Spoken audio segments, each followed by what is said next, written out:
Hello everybody, welcome to this WoW discussion video. My name is Zabian, and today, 6 o'clock my time, they announced the new expansion, under the title of Legion. Gonna be honest, not the most creative name, but that doesn't really matter. We're just gonna get on with what's really important, which is the content. Yeah, the content, that's what we really care about. Screw the title. So let's start with the story.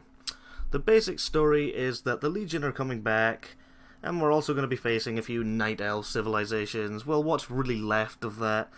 The bones of the civilization, as they called it, as they described it. We're going to be heading to the place where Gul'dan initially died, where the Tomb of Sargeras. The tomb. Why did I say tome? The tomb of Sargeras, where we're going to face the Legion again, but this time it's going to be more serious because Gul'dan has actually opened a gateway to the thousands or millions or whatever how many Legion lands there are, and that's bad. But there's also a problem between the Alliance and the Horde. We're back to fighting, which is kind of good because lately we've been kind of snuggled up to each other a bit too much, considering we are opposite factions, and, well, you know, that's kind of strange, isn't it? Never thought I'd be hugging an Alliance player while we're doing this. I'm joking. Anyway, they also announced that we will be able to wield legendary weapons that we forge through our own class things. So much like the Greenfire quest for the Warlock, it's kind of like that, but without all the spells. Without all those spells, you just go and get a weapon, and I'll talk about that in a minute. So those are also called class orders, I believe, something like that. So we're also going to be able to go back to the Illidari times, back to the Black Temple, where Illidan was telling his demon hunters to go and do this and that, and we're going to be able to experience that. Also, Dalaran, they're bringing it back. Before it was destroyed, and now it is becoming the main city, and that's pretty damn cool. I gotta say, I have been in Dalaran before. Who hasn't? I've always wanted to see it as it was. How cool is that? I've always wanted to go back there. It just looks so cool. Now, bearing in mind, I did only join in MOP, but I have gone back and seen that. I know how cool everything there looks, and how fun it must have been to be there at that time. So anyway, moving on to more story, we will be going into the Emerald Nightmare. Yeah, the Emerald Nightmare. We're going straight into it. We're diving into it. And we're also going to be able to see the Emerald Dream, because Blizzard said it's time to show you some of the Emerald Dream. We're also going to be facing Lady Ashara for control of its own. I wanted to see Queen Ashara. I'm happy. Instantly, I wanted to see Ashara in something. And that's quite cool indeed. So let's move on to some of the zones, the places, the cool places that I have. Well, really just the main. Well, I'm just going to say the continent, really, because it's the Broken Isles. Yeah, that's pretty much it. As for that, there'll be more places I have listed in another part of this video, but the main place is the Broken Isles, the new place where we're going, where it's all split up into different continents, of course. And we're going to be able to face Xavius. And he is going to try and release the Emerald Nightmare into the world. And that is scary, isn't it? We've also got to deal with him, and we've got to deal with the Legion. So I would assume we're going to go and deal with him, get that done with, and then we're going to go and do some more Legion stuff. Kill some of the demons, deal with Gul'dan. Now, for this expansion, there is no new race. People that didn't manage to watch the live stream, it is a bit of a disappointment that there's no race, but I'm not feeling too bad about it, because, well, It doesn't really need a new race, to be honest. To be at the fullest extent, it'd be nice. It'd be nice to have a new race, but we don't really need it. But however, we have gotten a new class, and that class is under the name of Demon Hunter. Now, let's talk about some of the customizations that the Demon Hunter is going to have. And when you're creating your character, you're going to be able to choose selections of like how big your horns are. Obviously, if you're male or female, what type of eyewear you want. You can have the classic nice looking Illidan kind of eyewear, where it's just like a bit of cloth with glowing green fell looking bits in the middle. And also, as a Demon Hunter, you're going to be able to go and experience what Illidan was telling you to do back then. Because, well, it's nice to have a bit of background story for a new class that's just been introduced. There is also 2 specs. Not 3, not 4, not 5. 2 specs. And it is a DPS spec and a tanking spec. The DPS spec is called Havoc, and the tanking spec is called Vengeance. We don't really know too much about it. They did give us quite a few demonstrations, showed us a few little clips of them doing stuff. But there was one thing that looked quite damn cool, and that is double jump. They've actually added double jump to Demon Hunters so that they can jump across things. They did a demonstration of them jumping over some fell lava or whatever, but that was pretty damn cool. I mean, I'm looking forward to playing this class. I'm definitely going to have a Demon Hunter in my life as soon as the expansion's released, or try it in the beta, if I even get to the beta.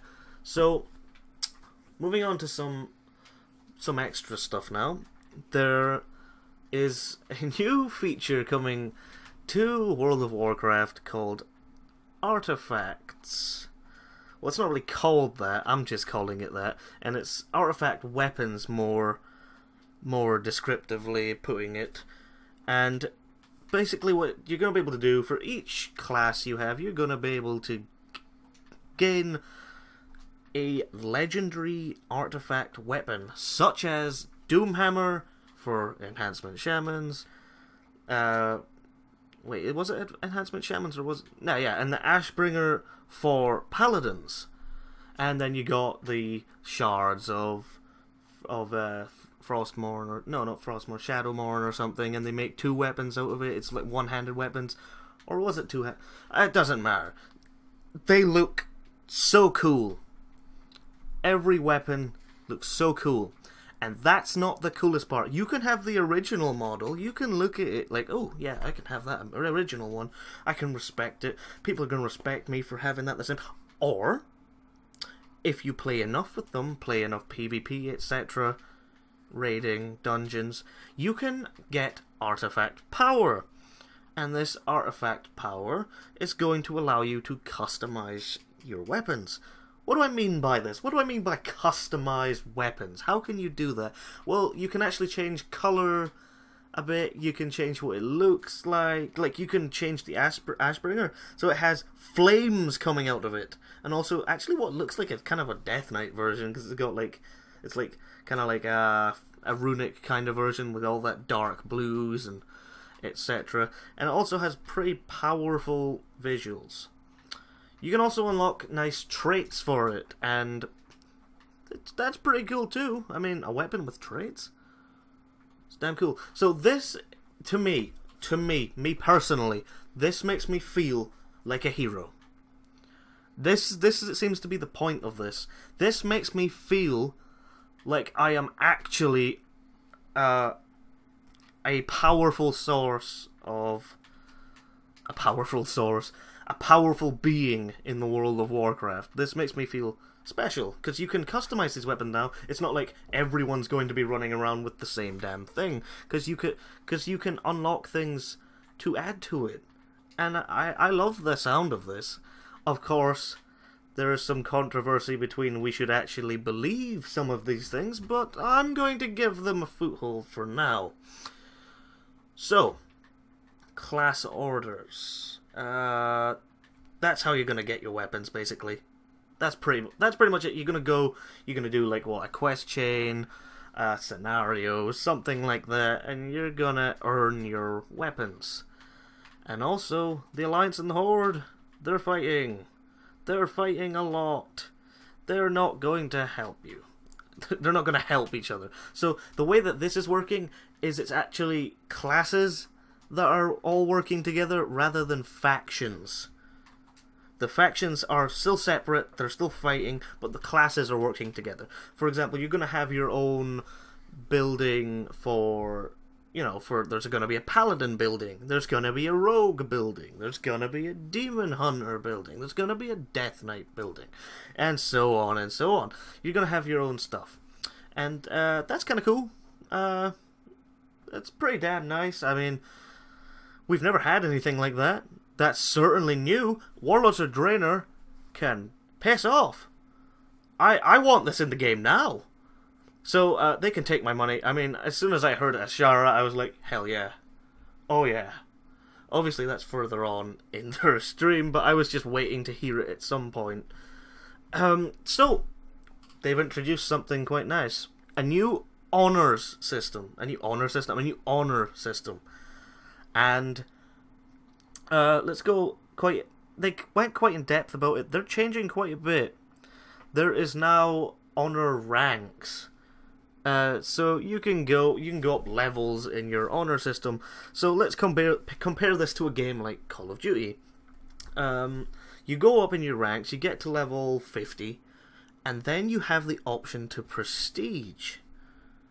And as you prestige, you get a new icon next to your character's portrait. And that shows, like, that can show like a level of skill, how often you play PvP, how good you are at the game. That's pretty cool. That's a nice way to show off how experienced you are in PvP. But then you've got perk bonuses as well. So you can get extra perks with PvP, etc, etc, etc. I don't know, like something does a little bit more damage, something dispels everything, whatever, I don't know. And there's also a new PvP talent system to go with the honor rankings. This is like separate spells, separate talents that split away completely from raiding. Okay? Raiding, you're not gonna need these talents. These are strictly for PvP to make you better. To make you feel like you've got more variety while playing against other players. Which is kind of good because, well, it's really unbalanced. PvP and raiding, they're not flowing together as well as they should be. I mean, some classes are like insanely overpowered. I've been hearing that Frost Death Knights certainly are, but I wouldn't know that because I don't play PvP on my Death Knight.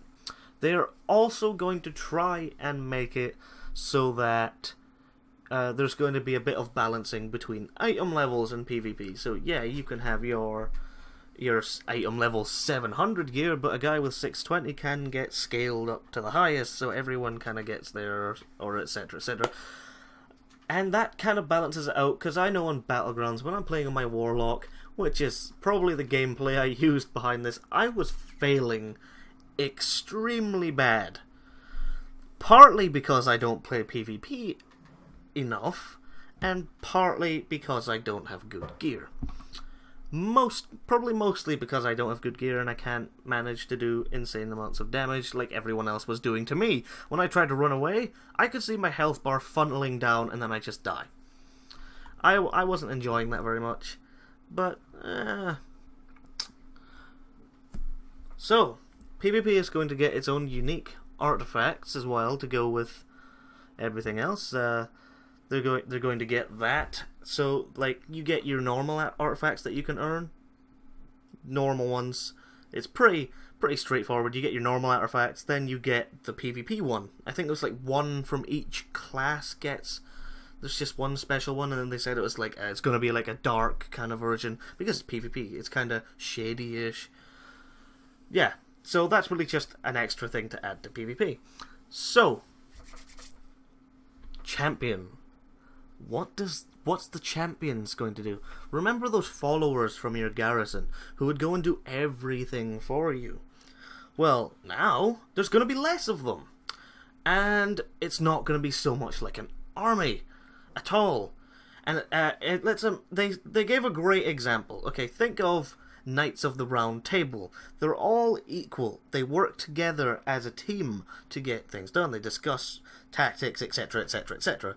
That's kind of basically what's going to happen here. You're actually going to have to go and help your followers do stuff.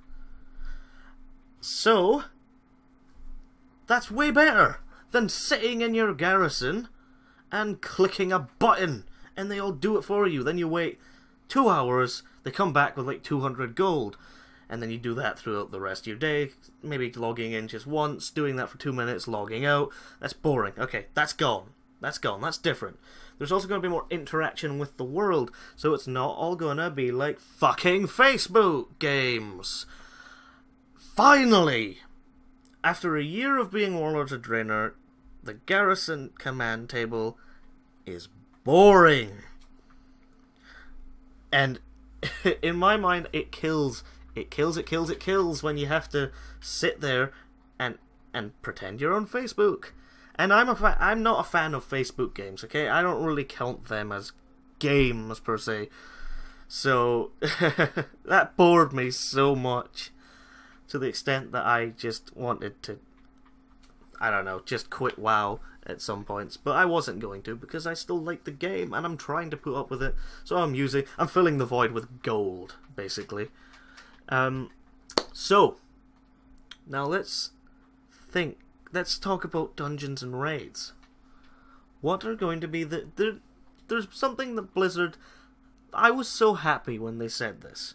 When they said that they knew that they were not focusing enough on dungeons, my eyes kinda lit up. Because they haven't been. They really haven't. They're going to be adding, they said they're going to be adding new things to dungeons to give you a reason to go and do it, which is kind of cool. I didn't really catch much of that, so I'm kind of putting it as like, meh, they might do it, they might skew off in another direction and just add something else instead, but no, I'm really hoping that they do keep to the word this time. So let's go through the dungeons. We've got the Halls of Valor is the first dungeon that we were told about, and it's more about the Valkyr. It looked kind of like, it was like bright, it had all that stone kind of looking stuff, it looked quite damn good. And then the next one that we were told about was Black Rook Hold, which is like it's like an elven kind of atmosphere, and everything's going, oh, it's dark, it's there, everything's elven. And it's going to be interesting. It certainly looked interesting. And then next we had the Vault of the Wardens. Now this was like one that you could go and you could see some stuff about demon hunters. Maybe a bit of your past, because that's really what they said about it. I'm really just skipping over these dungeons, to be honest, because, you know, I'm trying not to make this video as long as it was last time with 22 minutes. I don't want that as long as that. Next one they announced was the Eye of Ashara. Play on me, because I actually thought that the whole expansion was gonna be called this at one point. So to see that, I was like, ooh, a whole dungeon on Lady Ashara. This is gonna be pretty fun. This sounds pretty interesting. I like the Naga. I like to fight the Naga. I want to see what they're gonna do with this. This is gonna be quite good. Next dungeon, Dark Heart Thicket. Strange name. And then we got Neltharion's Lair. Neltharion? I can't even say that properly. But yeah, his lair. You're gonna go down there, you're gonna fight him. Ooh. And then you got Helheim. Now they described this one like the train. Only this time it's more like a ghost ship. They didn't really show any pictures of it, because they only showed pictures for the top 3 that I said there. But they said something about ghost ship, and that sounds pretty damn interesting. Yeah.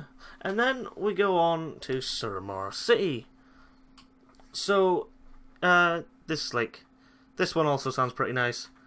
I don't really have much to say about these lower ones because I haven't seen anything about them. I can't really say much right now. And then we have the Violet Hold. Again, they described it a little, but not really enough for me to talk about. So, let's move on to the raids. Okay, we have 2 raids that they've currently talked about.